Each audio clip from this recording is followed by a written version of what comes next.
believed that they believed in a higher being. Like many people, if you ask them, they follow no religion whatsoever. And if you ask them, so well, what religion do you follow? They might say, well, my parents are Christian. You say, well, that's very nice, but I didn't ask you what your parents were, right? So, what religion do you follow? Well, my parents are Hindu or my parents are Buddhist. Well, I'm not asking you that. I want to know what I'm talking to you. I don't know your parents. What do you follow? And if they say, well, I'm not really sure, I probably, a lot of people, they do say, well, I believe in a higher being. I believe in God, but I really don't follow anything like that. If you can believe this principle, if you can believe that God can create, and He has the ability to create, then at least you can extend that logically to say that God must have the ability to communicate as well. And that is exactly what Islam is saying. Islam is saying that when God created the world, He did not simply create it and let it be, but He communicated. He communicated a message to certain people in order to teach them why they're there, in order to teach them the purpose in life, something that you cannot figure out by yourself, something that you cannot figure out on your own. If you just sit in a room like Descartes and you go up in the mountains and you just think about it, you can come up with a lot of, you can maybe arrive at the conclusion that all of this must have been designed. You can come up with the conclusion that this must have been designed by someone who has a lot of power, who has a lot of knowledge, who understands the balance and how to put all of these galaxies into a specific system. You can understand all of that, but you cannot figure out exactly what's going to happen after you die. You cannot figure out exactly what is the reason why it was created. And that's exactly the route that Western philosophy has taken throughout the times. When they were talking about metaphysics and trying to figure out what can we figure out through our own mind or through our own scientific observation about the world and about the ultimate truth and about the purpose in life, what end did they reach? They were always hopeful. They said, we're going to figure out everything. With the advancements in science, now we have a microscope, we're going to figure out everything. They didn't figure it out. Then we have the telescope, we're going to figure out everything. They didn't figure it out. Now we have research in genetics and DNA and testing. Now we have quantum mechanics, we have string theory, we have supergravity theory. That's been discarded. We have M theory now. And all of that, they're still hopeful and saying we're just going to somehow figure out everything. But they're not figuring out everything. And Western philosophy has actually said, in the words of Nietzsche, it's destroyed itself. Because it realized that you can only figure out so much through your own thinking and through your own mind.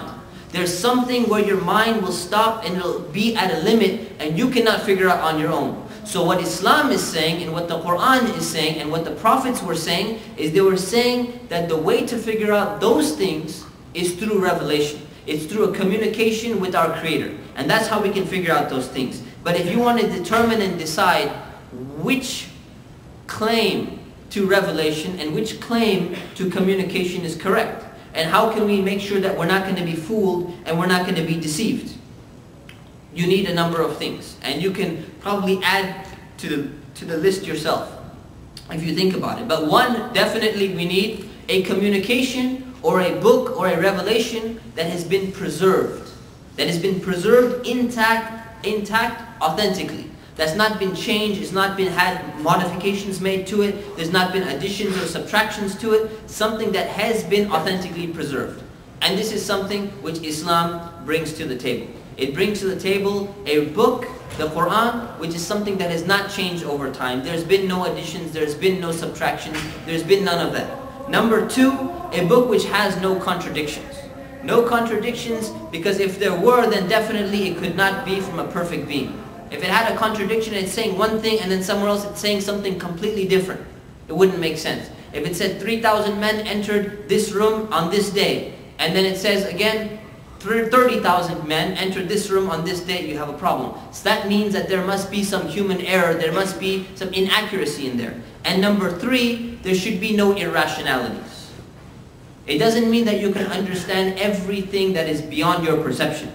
But there should be no irrationality, because if God wanted to communicate a message to you and He wanted you to understand your purpose in life, you need to be equipped with something in order to acquire and obtain that purpose. And what is that? The only thing that you have is rationality. The ability to understand things, the ability to weigh what's correct and what's false. That's what we have. So if you add whatever other conditions you think you need, you find that Islam is giving you the solution to this and is bringing the prerequisites. what is the end goal and the end result of all of this? Is to understand the purpose in life. And Islam comes and defines the purpose in life as follows. That God created the human being in order to live on this world, and in this earth for a temporary period.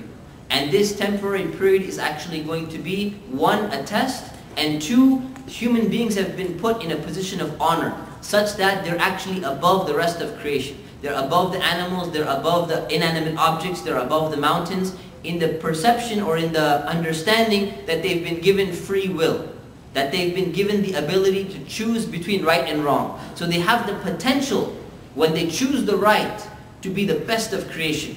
But they also have the potential, when they choose the wrong, to be the worst of the worst, to be the most despicable of all creation. This, in essence, is what Islam is saying. And it's saying, therefore, if we were to limit our understanding or redefine our purpose to make it relative and say that the goal of life is simply life, liberty, and the pursuit of happiness, then we'd be running down a path which you cannot actually fully acquire. Because this is not the place where you're going to acquire it. If you go down any one of these four paths that we're talking about, it's not going to get you to an infinite duration, and it's not going to get you to a level of quality where you're actually going to be satisfied with that thing. This, in a nutshell, is what Islam is saying. And you find that despite that, despite the fact it doesn't mean that you have to live a miserable life. It doesn't mean you have to live a life where you're torturing yourself.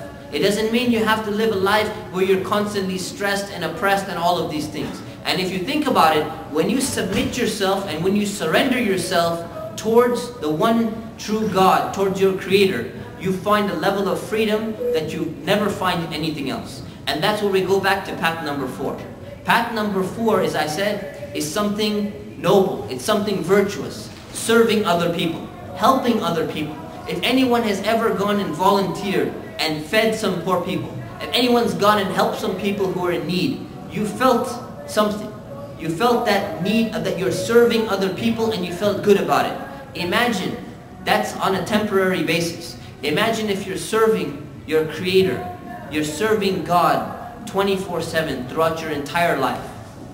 Imagine how you would feel in this life. Imagine the worries that would go away. Imagine the stress and the distress that would go away. Imagine how you would feel. That, by definition, is the meaning of Islam. If you look at the word, the root of the word Islam, it means submission. It means submission and surrender to the one true God. That's the meaning of it, that's the definition of it, and that's what it brings. It brings happiness, a relative happiness in this life, and it brings ultimate happiness and success in the next life. And I'll open it to questions, inshallah.